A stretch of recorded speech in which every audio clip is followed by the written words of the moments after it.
Where's that picture from? In the middle. Is it Canada? It's really nice. I'd love to go to Canada. I want to do like a big trip and go all round.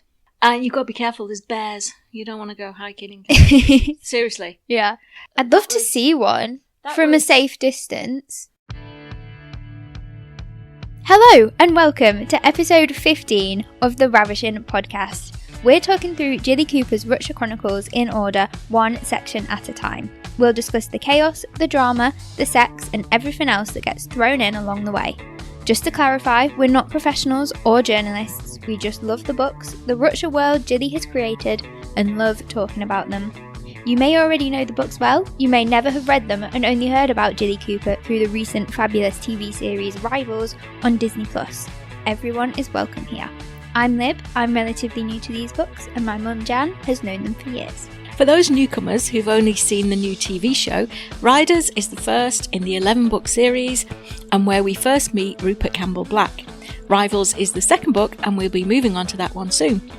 Each episode we'll talk through some of the key things that happen in the books. We'll also let you know which chapters we'll be covering, so if you haven't already read the books, you can read them alongside for the full experience. We really recommend you do, because if you don't, we can guarantee you'll be missing out on loads of Jilly's humour, storytelling and juicy details, as we're only skimming through some of the key points on here.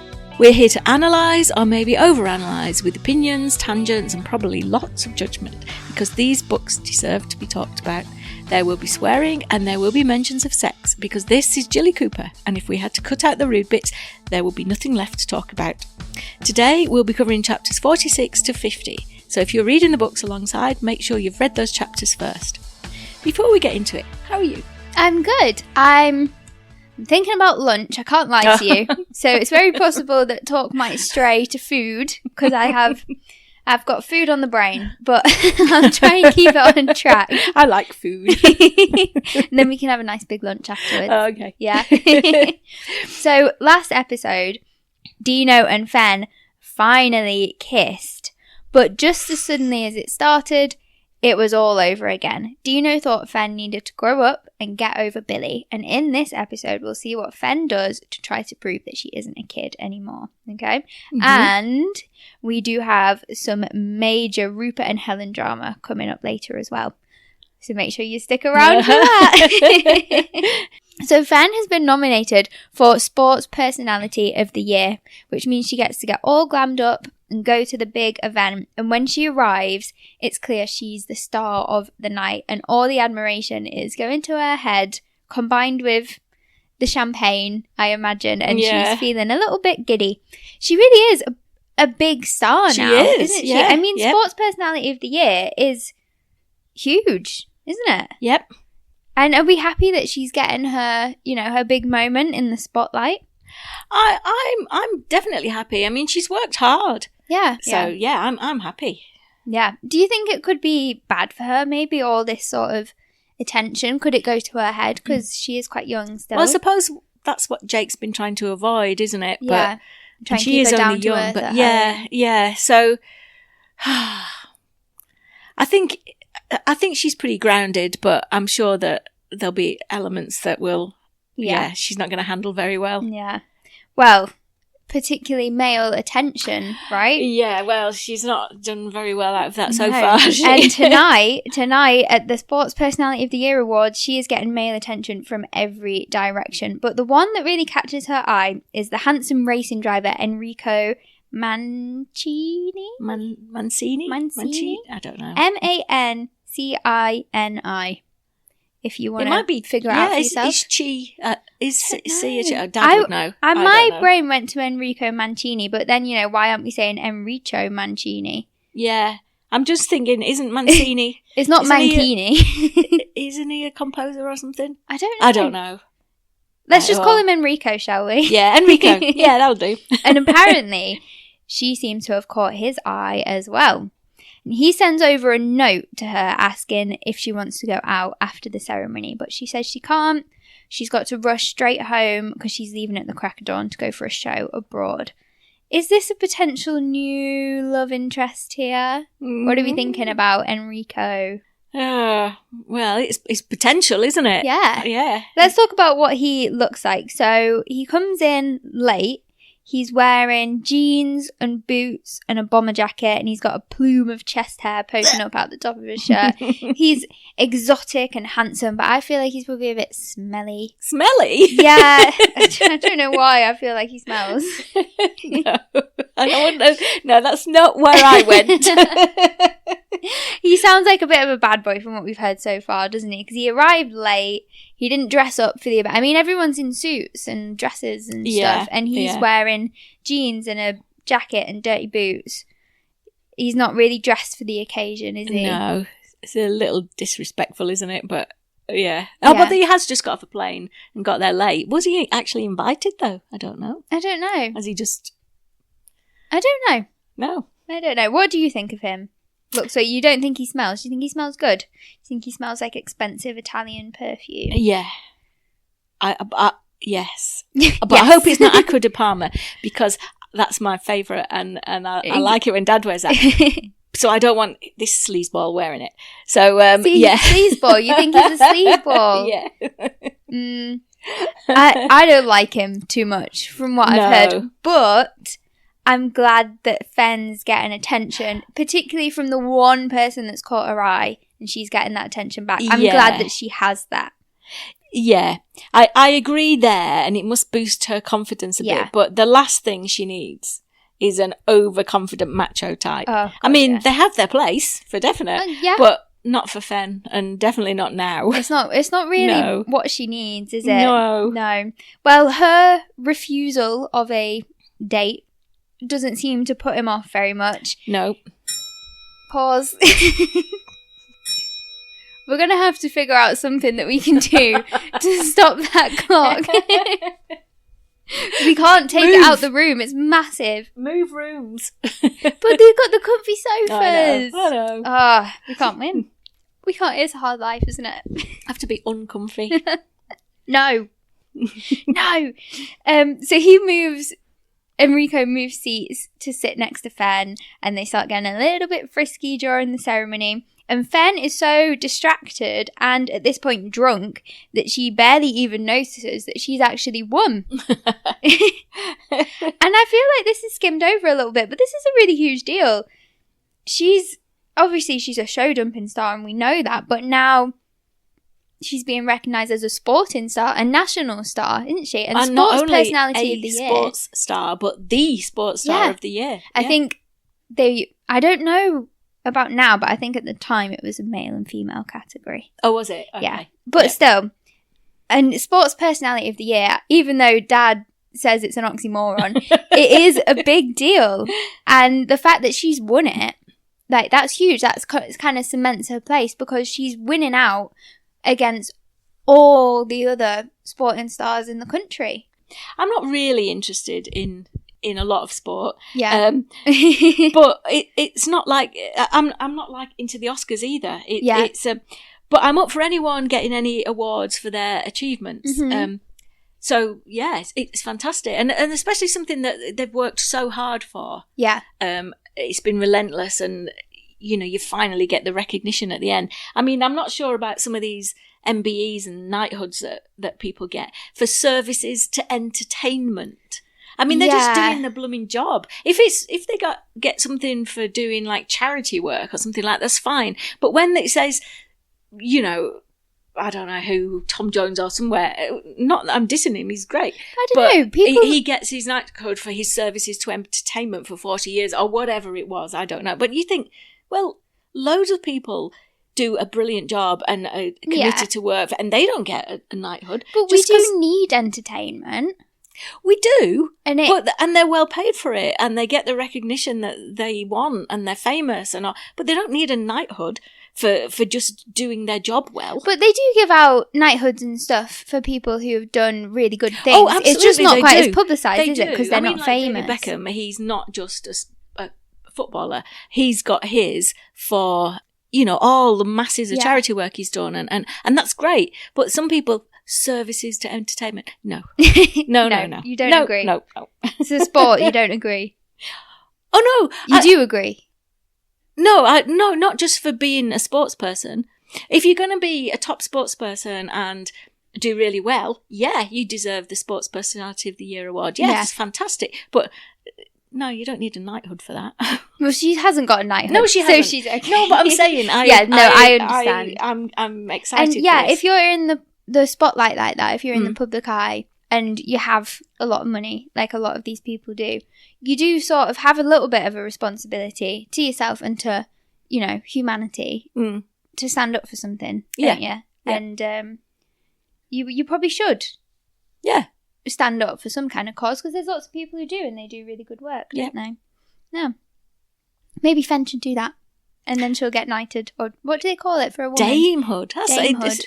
Knighthood seems so much Yeah. better than a damehood. Well, so you hear sir and knighthood, and you think, wow, that's amazing, don't you? And you hear dame, and you just think pantomime dame, don't you? It doesn't feel like so much of an achievement.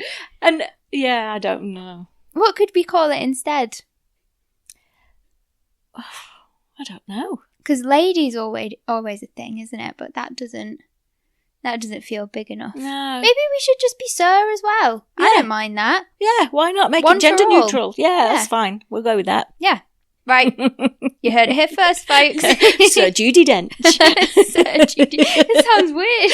It does. Let's make it real. Sir Jilly Cooper. Yes. Yeah. Yes. Okay, back to Fen. After the ceremony, she decides that she, after all, doesn't want to rush straight home to get some sleep and then get up at the arse crack of dawn to go to this show. And she would much rather spend some more time with Enrico. So they go back to his place, and Jilly gets rather graphic. Sir Jilly gets rather graphic in telling us what happens. The gist of it is, all you really need to know is Fen has a really good time. You must read it. What chapter is in it? There's lots of champagne being used in various ways. Yes, creative You uses must of read champagne. it. It must be chapter 46, I think. All right, you go there now. We can wait. We'll wait. It won't take long. So, I'm hoping out for this situation that Fen can have her fun with him, have a little fling, have her fun, and then move on. And I really, really don't want anything more to happen. Yep. But I just have a feeling that's not the way that this is going to go. Fen's the kind of girl who wants more. She can't do a one-night stand. Well, we don't know. She could. Yeah, she could. And she hasn't. But I don't. No. And that's okay. Not everybody can just have their fun and move on. No. And it's not a bad thing, is it? It's not a good thing, it's not a bad thing. It's never been for me, but that's probably due to lack of opportunity. But they definitely have their place. I think in the right situation, they could really work. And I think this is the right situation for Fen to have an ego ego stand. boost. So an ego go boost. for it. Have your Harmless. fun. Have an ego boost. Yep. Walk away. Move on. No. I definitely don't want this to be a real relationship. I don't mind if it becomes a bit of a casual fling, very casual fling. Please, God, let it be a one-time thing. I know. We don't want to see this happen again, No. really, do we? No. He doesn't seem good for her long term, does he? He doesn't. We'd rather not see that happen. When Fen finally does make it home, having made plans to see Enrico again because she can't help herself, on the last night of the Olympia show, so it's going to be in like a week or so, she gets back to the mill house and everybody is livid with her for disappearing. They were all up waiting for her to come home so they could celebrate, and they had like champagne. I think they had a banner and stuff waiting for her because she just won and they were going to celebrate and it was going to be amazing, and she never turned up. And she did send word, but it didn't get passed on. Yeah, she had a driver and she cancelled it and told them to, and she said, tell them I'm not coming home. But obviously everybody was so giddy at the end of the awards, the message didn't get passed on. So she did try. But for Dino, this kind of feels like the last straw, doesn't it? And he's like, that's it. And I can understand how he feels in this situation, but let's not forget, that at the end of last episode, he said to her, I'm not going to keep myself celibate until you decide you're over Billy. And then he's getting annoyed with her. Because she's getting over Billy. She slept with somebody else. Yep. It feels quite unreasonable, that, doesn't it? But also, don't forget, I mean, he's got a big soft spot for Tori, hasn't he? Yes. And Tori's there with the kids, and they're waiting for Fen to come home, like you say, and they've stayed up late, and especially so they can have the champagne, and no one knew where she was. Yeah. So they were obviously really worried. Yeah. So, and he has sort of focused on that as the issue. Yeah. But I think there's a little underlying the bigger issue is that she was with another man, isn't it? Yeah. And where did Dino and Fen go from here? I don't think they're doing each other any favours whatsoever at the minute. I mean, Dina's playing hot and cold. Yeah. Fen's got no idea. She doesn't want to be messed around by somebody again, and yet here he is messing her around. So no, I don't. It just doesn't. It maybe it's right person, wrong time, isn't it? Yes. Yeah. And it definitely does feel like the wrong time. And Fen's not ready. She's not ready for an actual relationship. No. And what I want for her right now is to have some good, safe fun. I'm not sure Enrico's safe fun. Exactly. Enrico is not the one. He is not good, safe fun. He is, fun. Good fun, maybe. Yeah. not safe. No. But I just think she needs to have some fun. Yeah, she does. And she needs to see who she is as an independent woman out in the world, and then she can have this real relationship. At the show abroad, she's definitely distracted. She doesn't quite do her best. She's just thinking about seeing Enrico again. That's all she can think about it. Yeah. And she's had really good sex with this new person. Like, of course you're going to be thinking about when you're going to see them again, and how it's going to be just as good, if not better, as last time. Hopefully. She's counting the days. She's staying out of all the partying. She's just thinking about him and making sure that she is 100% ready to see him. She's bought herself this new riding coat, which is quite cropped, and a very, very tight pair of breeches just to impress him when he comes to watch her compete. And obviously, with these new breeches, she can't wear pants underneath. Well, she could. She could, but she won't. She won't. Because it would ruin the line and everyone would be able to see them. When did the no VPL pants become a thing? Oh, God, they weren't a thing then. It's like 2000s, is it? Oh, I don't know. No, it's before then. Yeah. But it wasn't back in this day. I don't know. Maybe this is just me. I'm thinking just wear a G-string. You're not going to be able to see that. Yeah, it's an option. Yeah. Yep. What kind of pants would you wear in this situation? The bigger the better? Yeah, I'd wear one of them. What, a G-string? Yeah. Or a long jacket. Mother. A long jacket. No, she can't wear the long jacket. She's got to wear the crop jacket. Yeah, but she's got to look good. She doesn't have to. It doesn't have to be cropped quite as short as she's had it cropped. She doesn't have to do any of this, does she? But she thinks that this is the way to get a man's attention, doesn't she? Yeah, she feels like she's growing up. She needs a different image. Yeah. Yep. And, wearing no underwear. That's how you show you're grown up. I don't know how people do it, No. Going about your day with no pants on. I just couldn't. I actually couldn't. And I wear quite small pants anyway. But, there's a line. I can't. You don't feel you're properly dressed. No. Some people do. I don't know if I want to know the answer to this question. Have you ever done it? No. Have you ever gone commando? No, not really. Do you know Cam sometimes wears pants under his swimming trunks? What? Yeah. I don't know. I think he thinks the trunks are uncomfortable or something. I'm not sure. So he just we've been out and about at the beach. Yeah. And he's just gone in the sea with shorts and pants on. Oh, right. And then just lets them dry. I think that would be so uncomfortable. Yeah.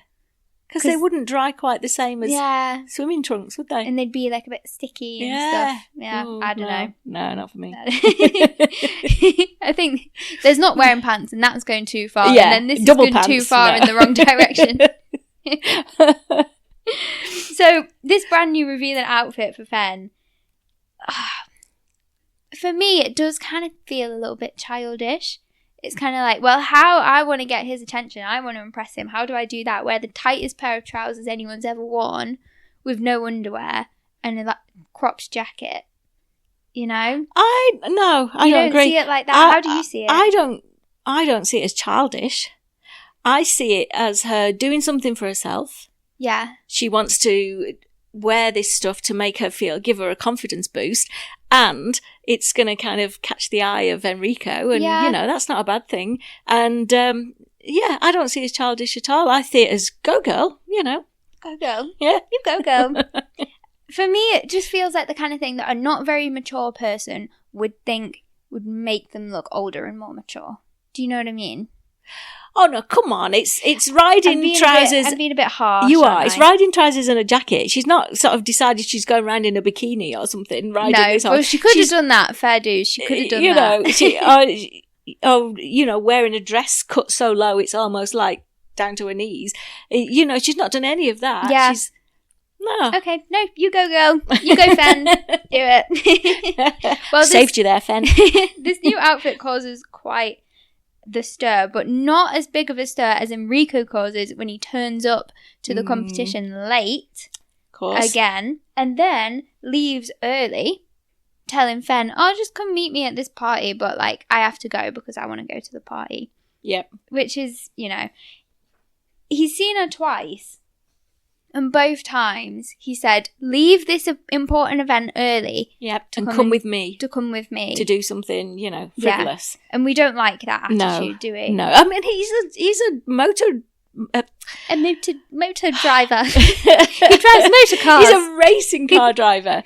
He should understand all that. Yes, you know, they were, mind you, they probably well. weren't quite so in the gym and doing all of that kind of strength training in the 70s that they do now. Oh, no. Yeah. In the 70s, yeah. But even so, it takes dedication, it takes commitment. And I'm surprised that... He's a sportsman himself. Yeah. He knows what it's like, especially on game day. Yeah. You know? But he's Italian, and he's he's an Italian stud, so different way of looking at it. He's got Italian stud things to do, okay? Yes. He's got parties to go to. Which is nice, and we like that, but not with our Fen. No. Don't mess her about. No. And now everybody knows who Fen's new man is, don't they?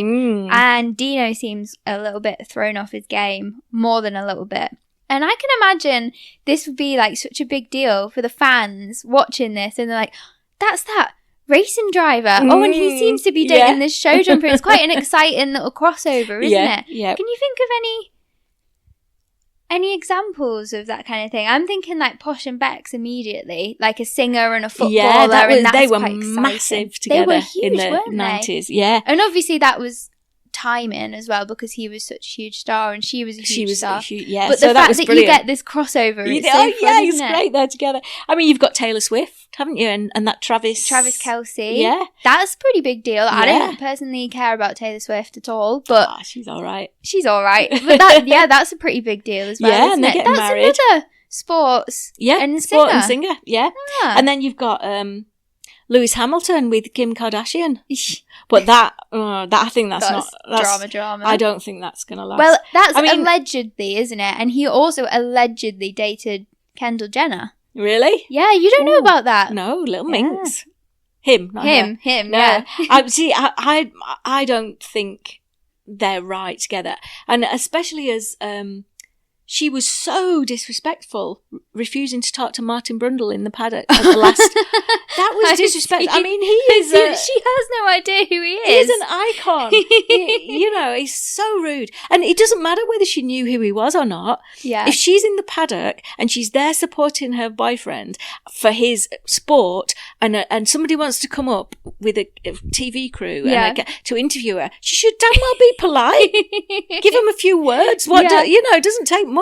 Well, she's only made herself look like an idiot, hasn't she? She has, definitely. Do you remember when Lewis Hamilton was dating Nicole Scherzinger as well? Yes. Oh, I wanted them to last. Did you? Yeah. I don't know if I like him very much. I know, I'm not as keen. Yeah, I was going to say I wanted it to last because I like her, but yeah.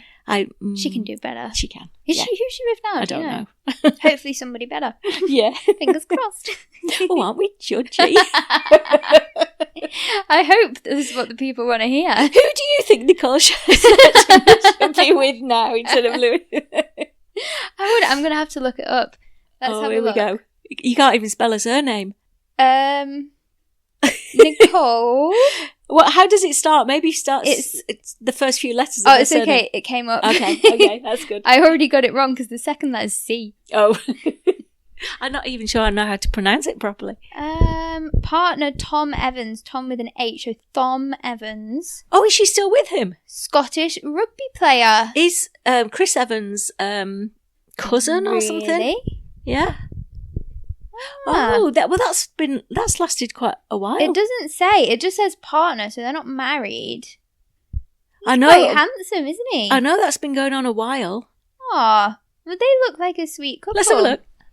Here you go. This is a nice picture. I know this is podcast. Oh yeah. Yeah. I know this is podcast, but just So there Google you go. it. Google it. She's with Thom Evans. Thom with a TH. Well, that's Tom. It's Thom. You idiot. Thomas. It's Thom. He's spelled THOMAS. Thomas. He's not Thom. Oh my word. Nicole Scherzinger and Thom Evans. Thomas. Thomas. It's not right.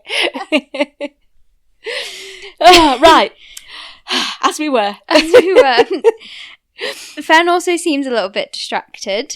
Like us. And in the jump off, her brand new breeches, her incredibly tight ones, rip right down the bum crack. Well, of course. We knew that was going to happen. We had the setup. But even if she'd worn a G-string, to be fair, it wouldn't have helped. Covered very much more, would it? Would not have helped. That is fair dues. Yep. So, yeah, she's not wearing any underwear, and now her trousers are ripped, and she's exposed her bare bottoms to the because world. her jacket's too short. It's too short for the regulations. Yep. So, Fen, you should know better. She's obviously incredibly embarrassed, and after this, she goes to Enrico's party, and she's looking for some comfort. Some sex as good as last time, a distraction to make her feel better because she's just so embarrassed and upset about this, and she's been so desperate to see him. And instead, she has a rather different experience compared to the magical first time. He's not nearly as bothered about making her happy this time around, and he also seems to be interested in more than just a twosome. Yes. This time. And he's got all these women all around him, and he's not holding back, is he? No. We could have told her this, couldn't we? My next question was, could we see this coming? Yes, I think we could. I think we knew something like this was going to happen, didn't we? Because he's just not the right kind of guy. And especially in this situation that she's in, she's looking for comfort. She's looking to feel better about herself. He is not the person to go to for that, is he? And he doesn't know any of that because he's not even taken the opportunity to get to know her. Yeah. So he's just treating her like... He doesn't even know that happened because he'd already left. Yeah. So he doesn't even know. Mm-mm. Yeah. Like I said before, he's a sleazeball, isn't he? Yeah, he's is. A sleazeball. And there you go. Here's the proof.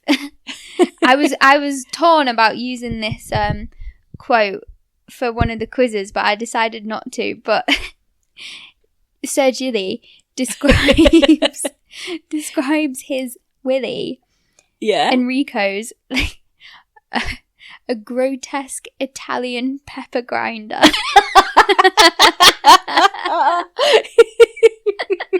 Oh, I know. Oh, Gilly. Yeah. I mean, where do you come up with that kind of thing? You're in an Italian restaurant thinking,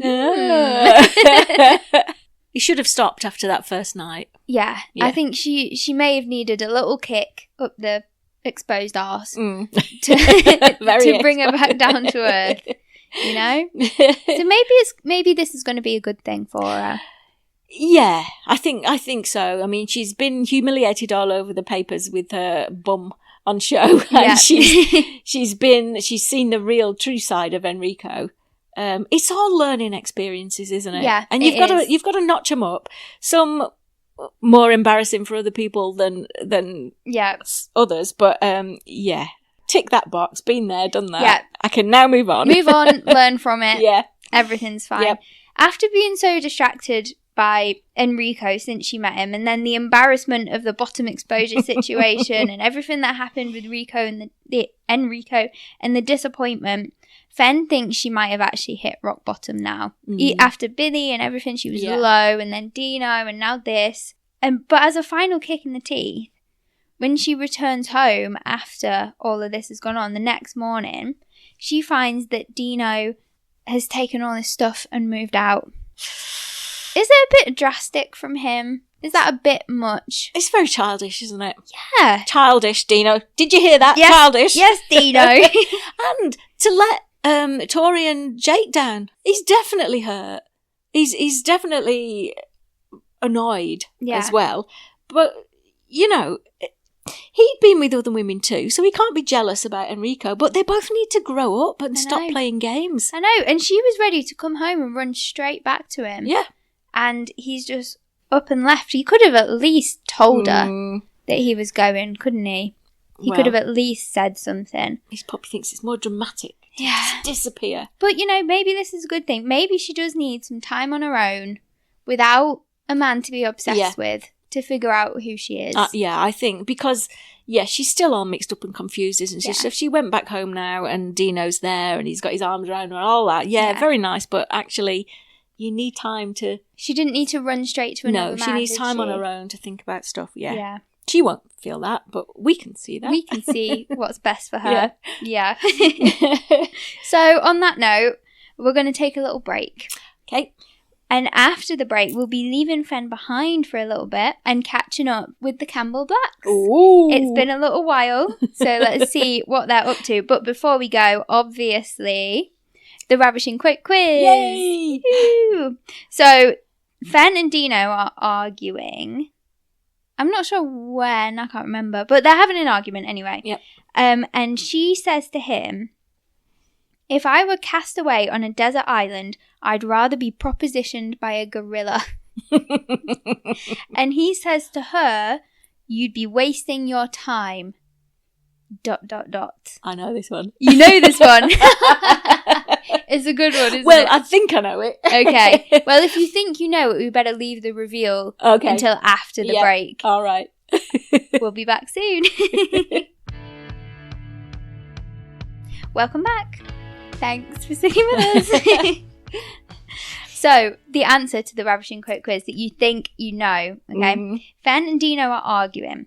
And Fen says, "If I were cast away on a desert island, I'd rather be propositioned by a gorilla." And he says to her, "You'd be wasting your time." Because all gorillas are gay. Yeah. Yes. But technically he says gorillas are mostly gay. Mostly gay. Okay, well, gist of it. I think we're going to need to fact check that. Where's he got this information from? Are gorillas mostly gay? I don't know. This isn't anything I've ever heard before. I always thought if you got two male gorillas together that there might be a kind of a macho war. Yeah. Like male lions. I don't know. Are you going to fact check it? Yeah. Okay, bear with us. Let's have a look what it says. Yes. Homosexual behaviour occurs naturally in gorillas and has been well documented in both males and females in the wild. Wow. However, this behaviour generally represents a flexible, fluid social tool rather than an exclusive sexual orientation. There you go, guys. Learn from gorillas. Learn from nature. Sexuality is fluid and natural. Gorillas got it first. I did not know that. No, I didn't. That's crazy, isn't it? Well, there you go, guys. Gorillas are mostly gay. That's according to the AI summary. That could be wrong. Well, you never know. Sometimes they just tell you what you want to hear, don't they? I like the idea of gorillas being really progressive and having openly fluid sexuality. It's lovely. We should learn from them. Yeah. Okay, as promised, we are now switching over to the Campbell Blacks. We're just going to go back in time a month. Yeah. And Helen pays a visit to Dr. Benson, the family doctor, because she thinks she's got thrush. Turns out it's actually gonorrhea. And Rupert is clearly still sleeping around. Gonorrhea, also known as the clap. And I was like, why do they call gonorrhea the clap? Yeah. Okay, and I was looking up some theories. Okay. This is one of the theories. Okay. This is not confirmed, but a spoiler alert, it's icky. And if you don't want to hear it, skip ahead a little bit. Okay. Before antibiotics, Some treatments involved physically clapping or striking the penis between two heavy objects or against a board to force out the pus-like discharge. And apparently, that is one of the theories as to why it's called the clap. That's just horrible. That's icky, isn't it? That's revolting. I know. Yeah. You're not going to go to the doctors if you know that's the cure, are you? Here you go. Stand still, sir. Let me just get my two wooden boards. Put people off getting cured. Oh, no. Symbols. Crash. Music while you work. Oh, dear. Didn't they also used to think that women couldn't get gonorrhea? Yeah. There's quite a lot of things that they thought only men could get because they just never bothered to find out if women could. Yeah. Oh, it's more obvious in a man, isn't it? Yeah. Yeah. Yeah, because I don't know if it's gonorrhea or if it's something else that in general women don't show any symptoms. I feel like it's chlamydia.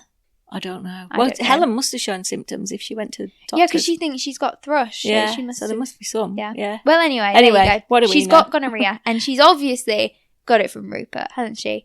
Well, 'Cause know. it's not from a toilet seat, is it? Because that's a myth. So she's obviously devastated, and she goes and tells Rupert, and he just doesn't seem bothered at all. He even has the cheek to imply that she gave it to him. He's good at this, though, isn't he? He's good at this. When she accused him of sleeping with the groom and he blamed her mother. The goal. So obviously that doesn't go down well, and they have this huge argument. And when she finally makes it to bed that night, she starts thinking about her marriage. She's trapped. If she left Rupert now, she would have nowhere to go and probably no money either. She's only 27. Yeah. And she still dreams about finding this great love that she thought she was going to find when she moved over to England when she was just, 21 when we first met her. Yeah. Yep. And she thought she'd found it in Rupert. And I do really feel for her here because she is trapped. Isn't she? What can she do? If she were to leave him, he would make sure she had nothing. She wouldn't be getting any money, would she? I feel sorry for her. She definitely deserves better than Rupert, for sure. And I don't know why she's still with him. Yeah. She wouldn't get the house. No. Because that's kind of a family thing. But I don't think he would. I think she would get the kids. Because I think she would get the bothered, kids. And then he would have to give her money for the kids. So I think she'd be all right. She wouldn't have the status. Maybe she's just getting herself all sort of worked up about it. Because even though she would have the money and the kids, it's still a scary prospect to kind of do it all by yourself, isn't it? And try and find somewhere to live and just make a go of it on your own. So, it's scary. And it is a little bit of a cliche, isn't it? But she has become accustomed to a certain standard of living. Yeah. And would she be able to give that up? Oh, well. I don't think she could. No, but I'm sure that she'd get enough money from Rupert to have quite a nice existence. She probably would be a lot more comfortable than she would think. But yeah. I don't know, I guess doing it on her own, even though Rupert necessarily doesn't help. It would be hard. Yeah. She probably wouldn't be able to afford staff. Yeah, maybe she isn't quite as trapped as she thinks. But I can see why she feels completely trapped. Yeah, and don't forget, she's got no family here. She's got no friends. No. So she's not. She wouldn't have a lot of support. Yeah. She'd probably have Billy as support, but but how much support can Billy really offer? I know. Other than moral. Yeah. Let's also talk about this big love that she still hopes to find. I mean, I think obviously, I don't know if we can all remember back to when we first met her, and she was this English lit student and coming over to England and had all these romantic dreams and working as a publisher and all of this. And I think she kind of is waiting for the sort of romance that only exists in a book. You know, the kind of thing the real world could never compare to what she thinks she wants. I don't agree. You don't think so? No. I mean, she wants somebody to sweep her off her feet, to love her, to kind of show they care, to be there. And that's not Tuffy. That's not a hard thing Not to too want. much to ask. No. I mean, there's plenty of people that would be able to do that for her, but she's gone and got herself saddled with the only person The only one. in England that is probably incapable. Yeah. I don't know where she goes from here. No. I know what I would do, but I don't know what she's actually really capable of doing from here. Do you know what I mean? And their marriage seems to really be in a bad place. But in the new year, and it is now officially 1980. Ooh. How exciting. Rupert seems to be feeling Decade like of making... the shoulder pads. You what? Decade of the shoulder pads. The perm. Rupert seems to be feeling like making some resolutions, and he apologises to Helen, and he whisks her away to Nairobi, which is in Kenya, for sort of a second honeymoon. Yep. Which is really sweet, isn't it? It is, yeah. And he's like, it's just going to be the two feeling hopeful. of us. Yeah. No kids, no dogs, no horses, just you and me. And I was like, do you know what? That's a really nice thing to do. I was well impressed. And maybe this can make a big difference. But this is Rupert. He just can't help himself from inviting Billy and Janie as well. Oh, if that were me. I know. If that were me. And Cam said to me, I'm going to take you on this romantic couples getaway second honeymoon. Oh, my friend and his wife are coming as well. Is that all right? I'd be like, absolutely bloody not. No. Absolutely not. Unacceptable. I mean, and he knows that Helen and Janie aren't besties. So his intentions were probably good. Kind of. I don't think he... No, his intentions of taking Helen away, because didn't he say it was for a few weeks? Yeah. But instead of inviting them for like a week or a long weekend, he invites them for the whole time. Yeah. But his intentions were good, I think, to have the thought there to take her away. Mm-hmm. But then he probably couldn't bear the thought of 3 weeks alone with Helen. And he thought, oh my God, what am I going to do? I don't know. I think he just kind of thinks, oh, I'm going away. Like, let's bring Billy. Like, we could all have a fabulous time together. I don't think he really, like, has even considered how that might make Helen feel. No. Because they all lived together, didn't they? Yeah. And before that, he was always living with Billy. So yeah. I think he's just like, the more the merrier, it'll be fun. But in that case, don't say I'm taking you away for a romantic getaway. Yeah.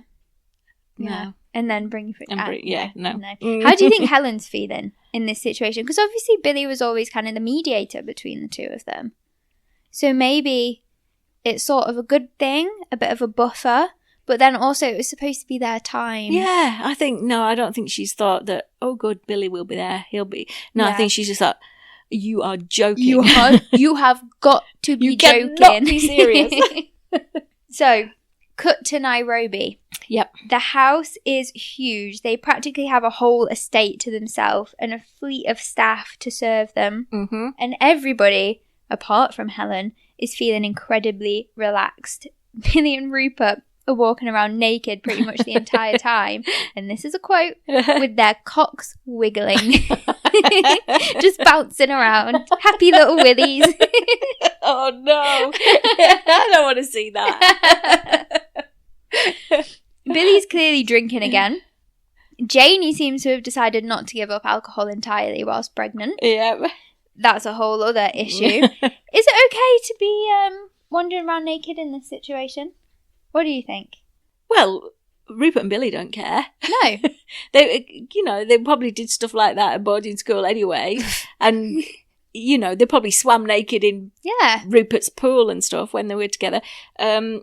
But so to them we're talking about Helen here. Yeah. Helen, obviously, she doesn't even like to see herself naked. No. So this is obviously going to make her pretty uncomfortable. Yeah, she's not going to like it. In general, I think it's kind of fine if you're amongst friends and everyone's comfortable with it.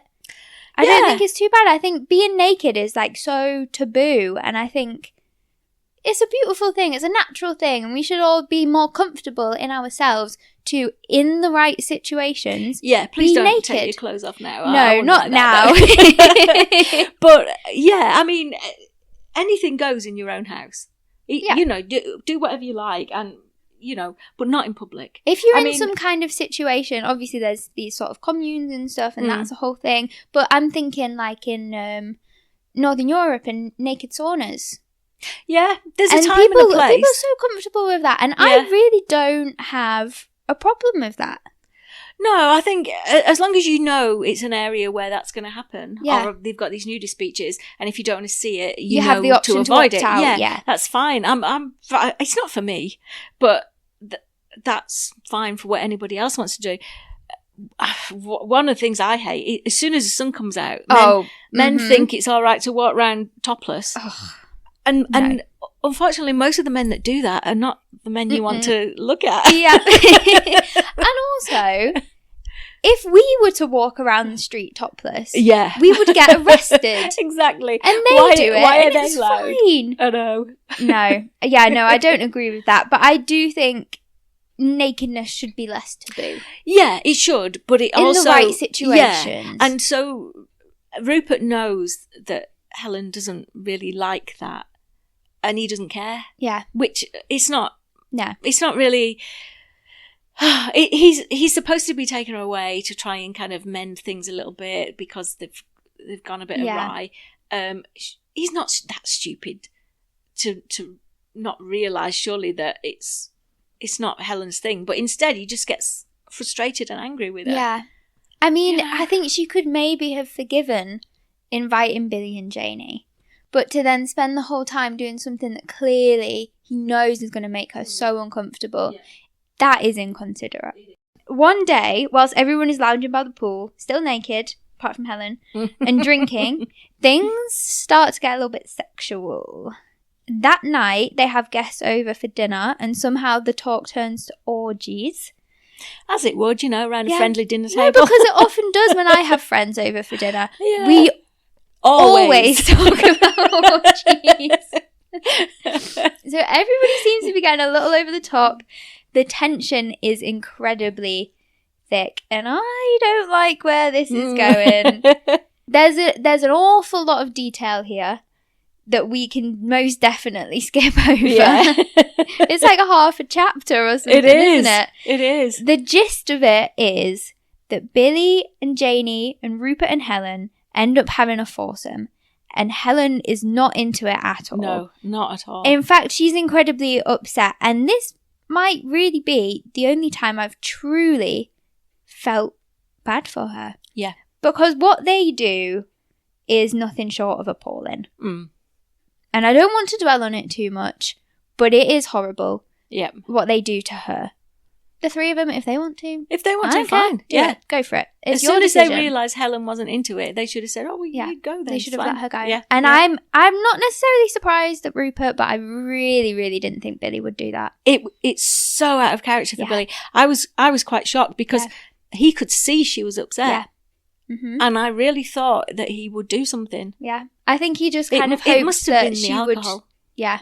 And I think he kind of hoped that she would get into it, but everyone was so carried away with the drink and the moment, and yeah. Can you continue being friends after something like that? Let's take everything that happens with Helen out of the equation. Yeah. Can you have a foursome with your friends and continue to be friends afterwards? Yeah, for some people, I guess it could work. People go to swingers. Yeah, they go to clubs specifically, although they might not see the people the next day. I think the whole point is that out of the context of the club, I don't think they see them very much. Yeah, do they? So I suppose that's a slightly different. But I mean, if you're enjoying it, I'm not sure you would feel bad the next day. No. It depends if you get so drunk that you don't.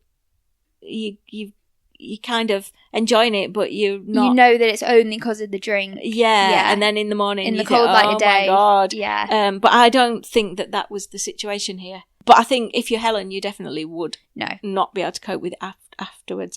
I mean, I'd have definitely walked out of that marriage right then. Oh, if not before, then definitely then. Yeah, and I can't believe she didn't. No, I can't believe she. But I think that's just a testament to who she sort of is as a person at this point. For whatever reason, she doesn't think she can do anything else. Yeah, she doesn't feel as though she's got anywhere to go, that she would even be, okay if she did go anywhere. Do you know what I mean? Yeah. And I just feel so bad for her, and I wish this didn't happen. Yeah, I mean, it needed to happen to kind of give her a push, because all she's going to do is dither about and say, woe is me. But this has really pushed her to a different level. So in that respect, it needed something to happen. But yeah, I wish it hadn't been this, and I wish it hadn't been Billy. Yeah. Also, I don't know, you haven't watched the new series of Rivals yet, have you? Yeah. The second series. Yeah. Have you? I thought you hadn't. Yeah, I've watched it up to the point it's stopped. Oh! Well, Yes. you've watched more than me. Oh. They do mention super briefly They do. what happens in Kenya. Yes. And if you are listening to this and you've watched the show and you haven't read book 1 and you want to know what happens in Kenya, read this chapter. is it. And you What want is to it? know what happens in detail. Where are we? Read, I don't know, any one of chapters 46 to 50. I think it's in there I in a lot of think detail. There's it's pages. 49. I think it's 49. Yeah. If you want to know that little Easter egg that we got about what happens in Kenya, this is it. There you go. Okay, so obviously the next day, Helen makes a very hasty escape. She's found out that Marcus has tonsillitis. Perfect excuse. Yep. She rushes home. She's leaving that whole situation behind her, as she bloody well should. And at the hospital, she runs into Jake. So Marcus is having his tonsils out, and she is an absolute mess because he's got to have surgery. She's in a right state. And she runs into Jake, and he sort of takes control of the situation. He does. And he takes her out for lunch. He sort of masterfully calms her down, listens to her. And yeah, they have this sort of little moment together. And worlds collide. You know, what the hell is going on? And Helen is seeing Jake in a whole new light. The way that he's showing her some care and attention and care for Marcus. In the following days, he does, I think she finds out, he checks up on Marcus when he's having his hospital visits. Yeah. And he goes and sees how Marcus is doing. And that does obviously an awful lot to endear him to her. Yeah. And in this state that Helen's in, she's going to latch on to anyone showing any kind of sweetness, especially to her son, who she loves. But Helen and Jake. Helen and Jake. Well, they haven't done anything yet. But, like, I mean, they've never really met before. They're not. They knew of each other, didn't they? But they've never actually had the chance to talk to each other They've before. never really seen each other outside of a group situation centered around competition. So they've never really had a chance to speak. So we don't know if they get on or not. And I guess they do. Yeah, and I think, I mean, he's done this out of kindness, hasn't he? I don't think he's got any ulterior motive. No. He's doing it out of kindness. He's seen a woman in distress and taken her out for lunch. Yeah. Yeah. He's done a nice thing. Yeah. Hasn't he? And yeah, and it's important to her that he's treated her with some kindness, isn't it? She's going to And latch I'm onto that. wondering, you know, what's this going to mean for Rupert and Jake and Helen and Rupert? Yep. You know, how is he going to play into this situation between the two of them? Who knows? No.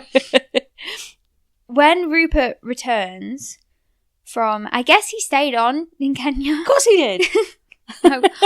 God only knows what must have happened. Your son's left. ill in hospital, but, you know, stay over there with Helen's got it. your jiggling willy, you know. Jiggling willy. I don't know, what Cocks did Jilly blowing say? in the breeze.